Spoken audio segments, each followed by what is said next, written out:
Salut les terriens, soyez les bienvenus pour ce journal de la Starbase du week-end, avec ce soir au programme du prévisible bien sûr, avec le tir statique du S-30, mais aussi avec un véritable coup de théâtre, avec le S-26 qui lui n'en finit pas de nous surprendre. Vous verrez également que pour faire de la science-fiction une réalité, on peut compter sur SpaceX qui a le don pour nous faire un bond dans le futur en dévoilant justement sa nouvelle combinaison extravéhiculaire, et que, même si l'entreprise nous fait rêver, on se demande sérieusement si la récupération des 2 étages par les bras de la tour ne risque pas de tourner au fiasco. Bon perso, je suis impatient d'aller à Boca Chica, vous aussi j'imagine, alors zou, c'est parti, on décolle pour le Texas.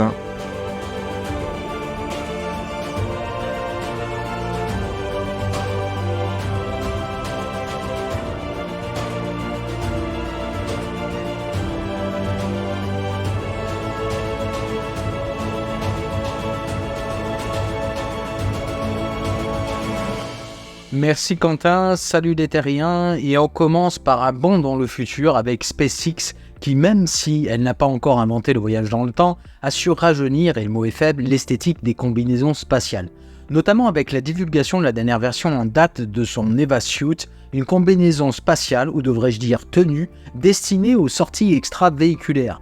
Pas beaucoup de différence en apparence seulement, avec la combinaison intravéhiculaire que vous avez déjà vue à plusieurs reprises, portée par les équipages embarquant à bord de la capsule Dragon. Mais ne vous y trompez pas, cette nouvelle version a été conçue pour une flexibilité augmentée, avec des articulations au niveau des épaules et des avant-bras, bien pratique que ce soit à l'intérieur ou à l'extérieur de la capsule. Le casque, quant à lui, imprimé en 3D, sera doté d'une nouvelle visière pour réduire l'éblouissement pendant les sorties, mais aussi d'un affichage tête haute, qui permettra, grâce à une caméra épaulée par toute une batterie de capteurs, de surveiller l'intégrité de la combinaison en informant les astronautes en temps réel à la fois sur les niveaux d'humidité, de pression et de température. Ce développement a lieu, pour rappel, dans le cadre des missions Polaris qui consistent à rendre les vols habités de plus en plus accessibles et notamment à les tester à bord du futur Starship. Pour la première mission, appelée Polaris Dawn, est prévue la sortie d'un des membres de l'équipage à environ 700 km au-dessus de nos têtes. Alors tout cela fait bien rêver, mais tout de même, notons qu'il va cependant nous falloir encore atteindre la V3 de cette Eva Suit avant de pouvoir dire clairement qu'elle est tout à fait adaptée pour marcher sur la Lune ou encore sur Mars. En effet, la combinaison au niveau des jambes reste tout de même assez raide et sans modification ultérieure. Elle ne permettra pas aux équipages d'évoluer sur un monde pourvu d'une gravité plus légère que celle de notre Terre. Allez, retournons sur Terre, sur le plancher des vaches, avec les travaux d'amélioration et de réorganisation de la ferme orbitale qui sont en très bonne voie. J'en veux pour preuve cette récente purge en milieu de semaine de l'ensemble du réseau cryogénique suite à l'installation de nombreux évaporateurs, raccordements et autres. Alors oui, il reste encore le démantèlement complet des réservoirs verticaux et l'occupation des sols par de nouveaux équipements plus adaptés à la proximité du bâtir, mais comme dit le vieil adage, chaque chose en son temps. Peut-être qu'il serait intéressant par la suite de vérifier si la perlite qui était censée isoler les GSE verticaux ne s'est pas révélée être inefficace au final. Pourquoi cette réflexion ? Eh bien parce que l'option de la perlite n'a pas été retenue pour les réservoirs horizontaux qui sont équipés d'une double paroi avec une isolation par vide et non par couche isolante. Au passage, ces réservoirs horizontaux pèsent quand même 217 tonnes, puisque composés d'un acier beaucoup plus épais qui permet une pression de 30 à 40 bars. Bref, des réservoirs thermos en quelque sorte transformés en bouteilles de gaz, et à titre d'exemple, si un booster du Starship était conçu de la même manière, il pèserait 760 tonnes à vide. Ouais, ça calme, hein. Bon, heureusement pour la table orbitale que la philosophie d'Elon Musk reste « best part is no part » et que le booster garde un poids léger, même si je ne suis pas certain que ce soit le mot qui va bien. D'ailleurs, les équipements du Stage Zero ont été testés à maintes reprises, avec notamment le système d'ouverture de la porte de protection du BQD, le panneau à déconnexion rapide, qui a donc effectué plusieurs essais de suite. Pour rappel, cette porte de protection a été redessinée et renforcée. Ici un exemple de ce que pourraient être ces modifications avec cette animation de Ryan Hansen Space. Alors attention, ce ne sont encore que des suppositions, mais il se pourrait bien que SpaceX ait inventé un dispositif qui permette d'obstruer plus hermétiquement les bouches des tuyaux afin d'éviter que des débris ou autres poussières ne viennent se glisser dans leur conduit, et ce, même si la nouvelle porte dont nous venons de parler permet une première couche de protection. Pour rappel, le même dispositif, mais cette fois-ci qui se rabat de façon latérale, équipe désormais le QD Arm, comme vous pouvez le voir sur ces superbes animations de Ryan Hansen Space. On a aussi assisté dernièrement au test des pinces de retenue du booster. La pièce que l'on voit soulevée ici par la grue sert à simuler la force verticale d'arrachement du booster de son siège lorsque les raptors sont allumés et soulèvent le vaisseau de son appui. Chacune des 20 pinces de maintien présentes sur la table est ainsi testée individuellement, la pièce soulevée par la grue jouant le rôle d'une petite section de booster. Le fait de procéder de la sorte est vraiment ingénieux car un test global simulant un booster complet n'aurait pas pu être réalisé. L'effort de retenue maximale du dispositif complet et de ces 20 pinces peut être estimé à près de 2600 tonnes. 7600 tonnes de poussée, moins les 5000 tonnes de masse au décollage, soit environ 130 tonnes par pince. Cet effort est largement dans les possibilités de la LR11000, cette grue qui dans sa configuration actuelle a une capacité de levage de près de 1000 tonnes tout de même. Pour en finir avec l'inspection de la table orbitale, notons que ces 6 pieds ont reçu quelques coups de pinceau, ce qui est très bon signe pour beaucoup d'entre vous qui voyaient parfois un bon présage pour la suite des événements. En effet, souvent cette étape qui consiste à protéger les frêles jambes de la table orbitale, frêles, je ne sais pas là encore si c'est le bon terme, précède de peu un lancement de Starship. Alors oui, je sais que certains ont entendu des pronostics encore plus optimistes que ceux d'Elon Musk, si apparemment c'est possible, et ont entendu que le tir pourrait bien avoir lieu en début de semaine prochaine, carrément. Alors je ne dis pas que ce n'est pas possible, je dis juste que cela me paraît peu probable, voire hautement improbable, et que pour ma part, même si SpaceX enchaîne les campagnes de test sur plusieurs de ses prototypes, je miserais plutôt sur la toute fin de ce mois-ci. Les pronostics sont ouverts en commentaire comme d'habitude. Allez, prenons un peu de hauteur avec les chopsticks à présent, et quelques étirements de Mechazilla, qui a décidé de faire un peu d'exercice, une fois n'est pas coutume. Alors oui, ces images sont bien en accéléré, elles sont d'ailleurs rapportées par Astro Woody, qui travaille pour les équipes de What About It, et que l'on voit ici avec John Cargill lors d'un survol de la Starbase, bravant le mauvais temps. Astro Woody, qui précise tout de même avoir accéléré la vitesse de lecture de cette vidéo, prise depuis le sol, en moyenne de 4 à 8 fois. Ici, de toute façon, ce n'est pas tant l'enjeu de vitesse qui est important, même si on a vu dans un récent journal de la Starbase que les chopsticks ont marqué une nette évolution dans leur vitesse de rotation, suite à la modification du vérin de manœuvre, dont le circuit d'alimentation en huile sous pression, au passage, a été profondément modifié.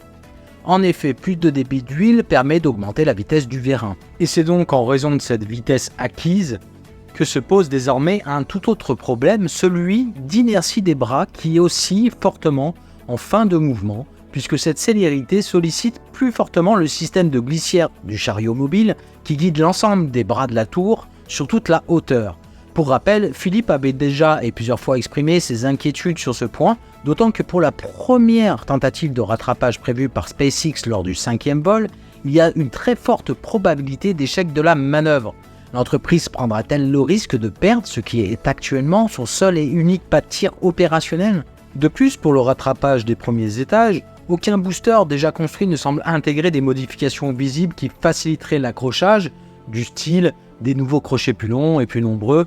Et pour ce qui est des grid fins qui serviraient d'appui sur les bras, il me semble bien que cette option avait été finalement démentie.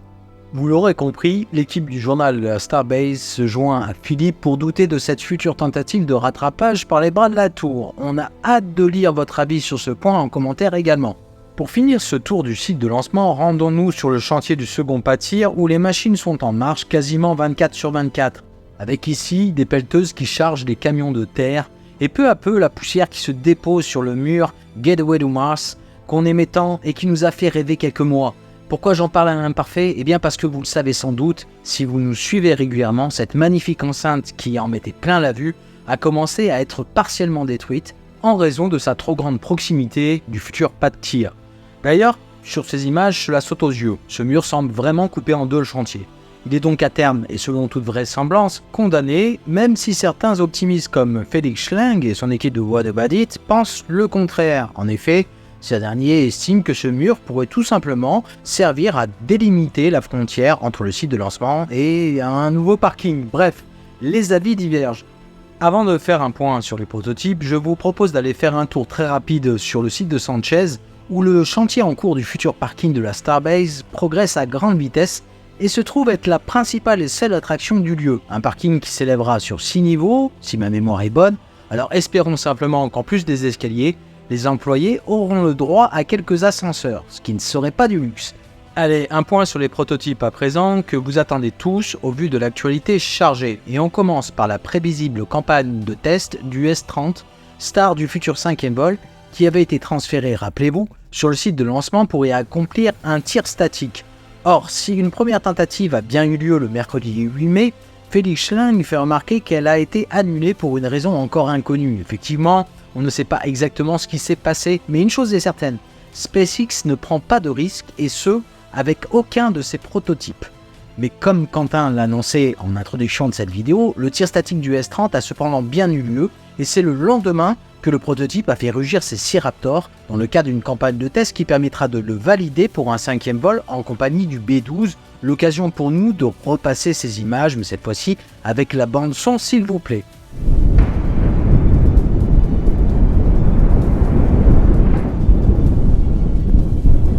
Bon d'ailleurs je pense qu'on ne s'avance pas trop en disant que le S30 est sans doute en train de clore une étape, de tourner la page du stand de test du pas de tir suborbital.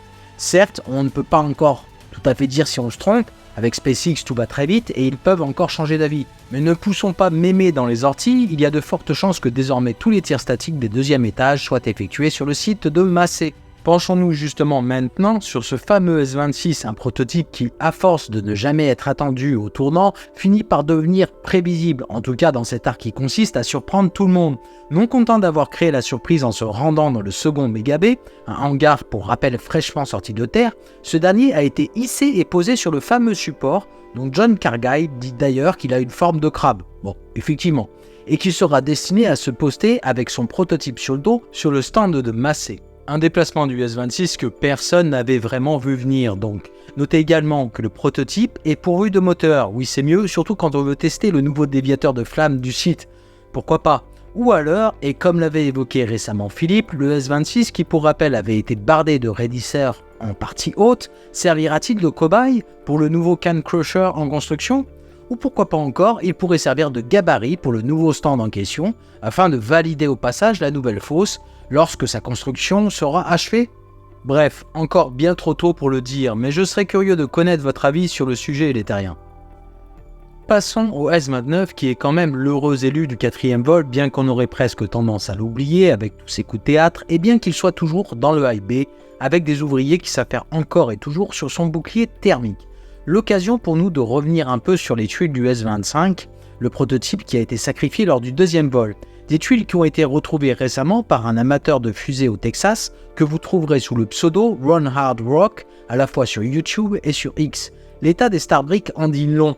Un constat inquiétant en effet, car le revêtement y apparaît très dégradé et montre une résistance à la chaleur peu efficiente, voire même peut-être insuffisante.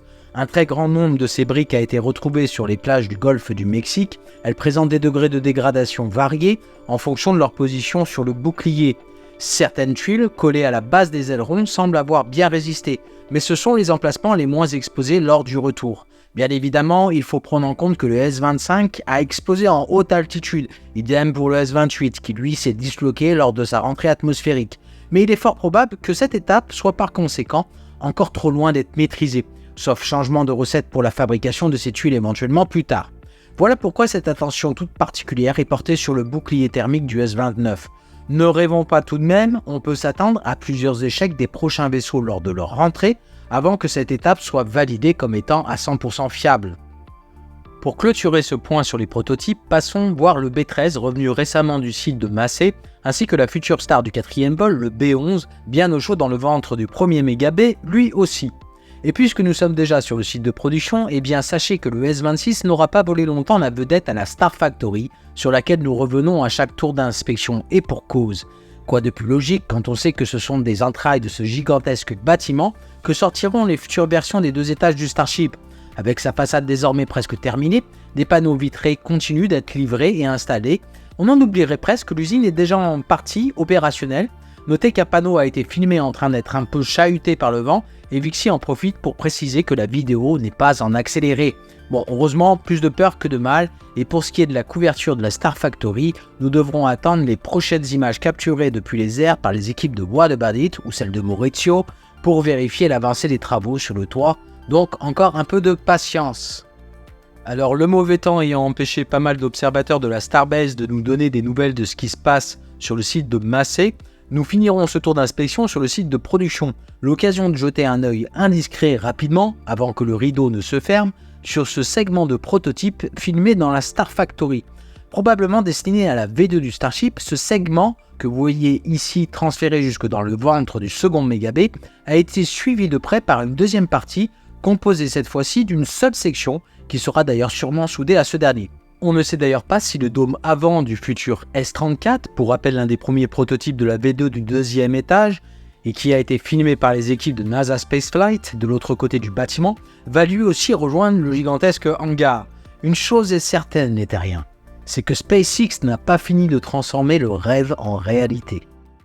Et voilà les terriens, encore un grand merci pour nous avoir accompagnés lors de ce tour d'inspection du week-end. Alors comme d'hab, vous connaissez ma petite chansonnette de fin de vidéo qui a son utilité puisqu'elle me permet de vous rappeler que pour soutenir ma chaîne, mon travail et surtout celui de toute l'équipe, il est essentiel de vous abonner, d'activer la cloche de notification et toujours de faire briller le pouce en l'air de YouTube. Allez, on se retrouve dès lundi pour de la pure culture spatiale, en tout cas pas loin cette fois, et en attendant, eh bien vous pouvez reprendre une vie normale. Allez, à très bientôt les terriens.